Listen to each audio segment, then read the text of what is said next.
May 2026. Khumbu Icefall, Nepal, elevation 5,800 meters. He begins the crossing before sunrise, the way every experienced high-altitude worker learns to. The colder air holds the glacier together. Once sunlight hits the ice, the entire structure becomes something else.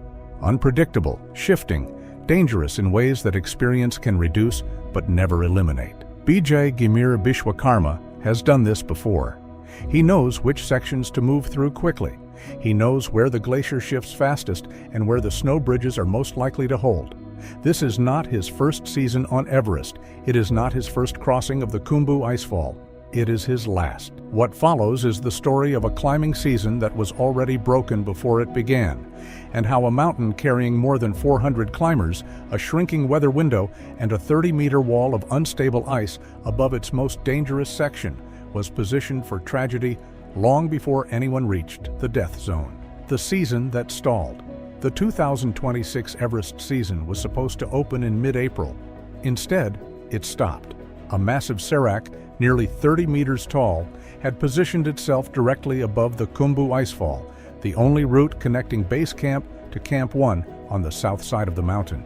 For almost 2 weeks, Icefall doctors searched for a safe path around it while expedition teams waited in tents below, watching the ice and calculating what the delay was costing them.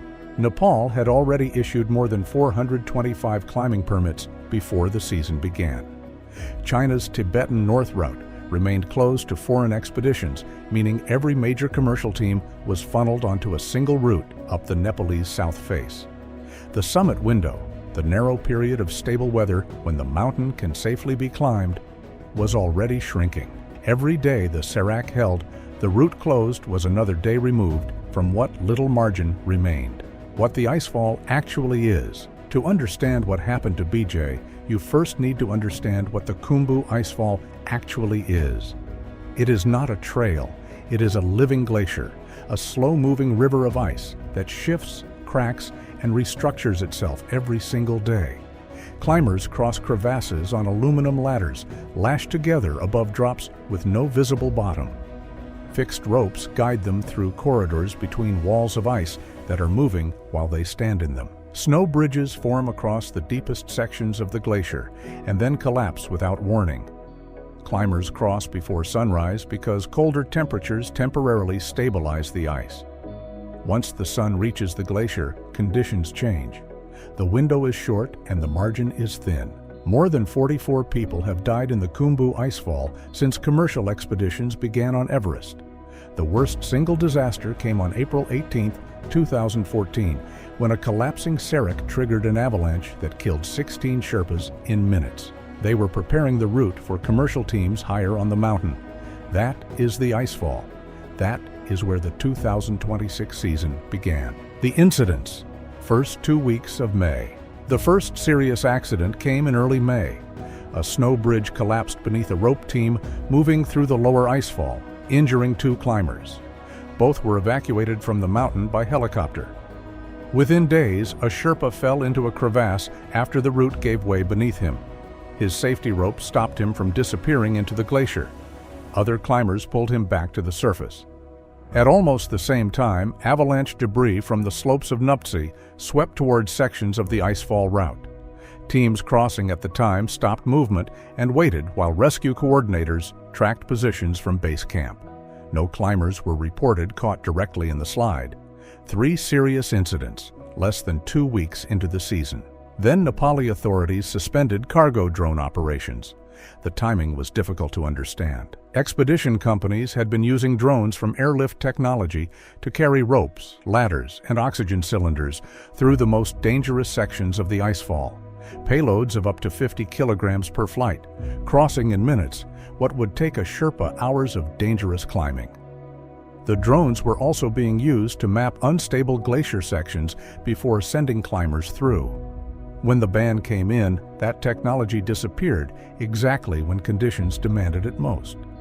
The suspension was eventually lifted after pressure from expedition operators, but for several days the mountain's safest logistics support was simply gone, and Sherpas were left crossing the Icefall with more load and more risk than they had carried at the start of the season.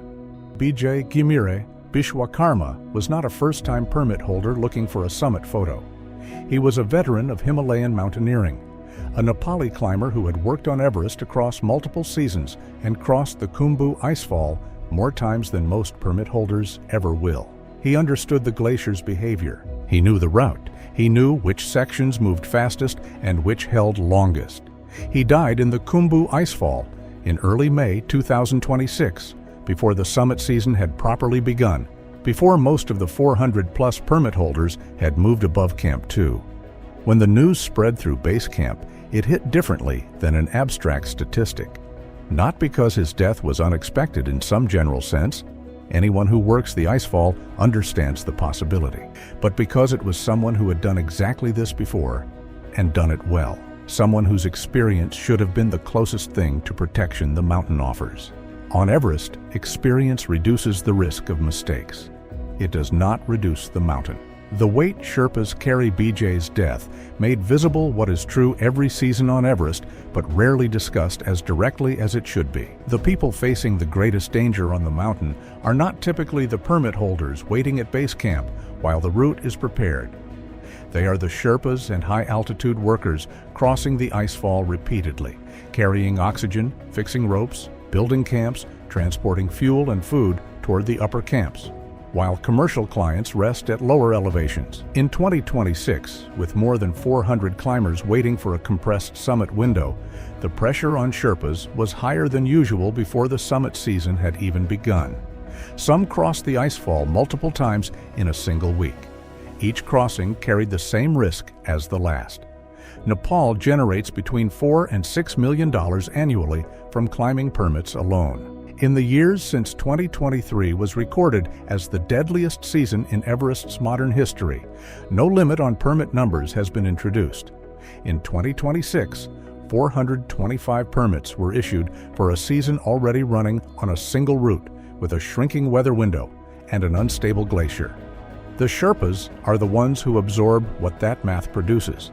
The traffic building above the Icefall, a different kind of danger was developing. With China's north route closed, every major expedition was moving through the same narrow corridor toward the summit. Weather delays had already compressed the timeline.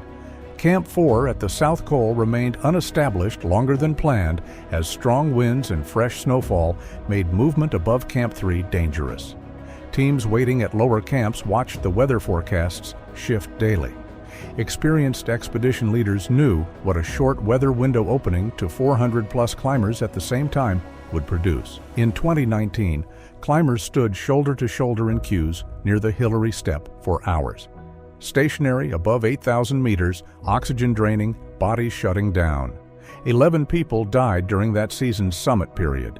The photographs of that queue spread across the world. The 2026 season was beginning to look structurally identical, close.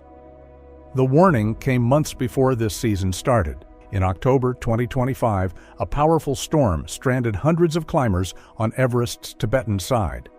Rescue teams launched one of the largest emergency operations in the mountain's recent history as expeditions struggled to descend through worsening conditions.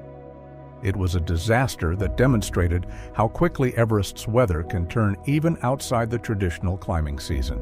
6 months later, the same patterns are present on the south side. An unstable glacier, a compressed window, more climbers than the route was designed to hold. A fatality before summit season has properly begun. Bijay Gimire Bishwakarma crossed the Khumbu Icefall because that is what the mountain required of him. He was good at it. He was experienced. He was exactly the kind of person the entire commercial climbing system depends on to function. He was 2026's first death. The summit season hasn't started yet. I keep thinking about what it would take for that to change. Not the weather, not the ice, the number on a permit form. And whether the people who set that number are watching the same season everyone else is watching right now.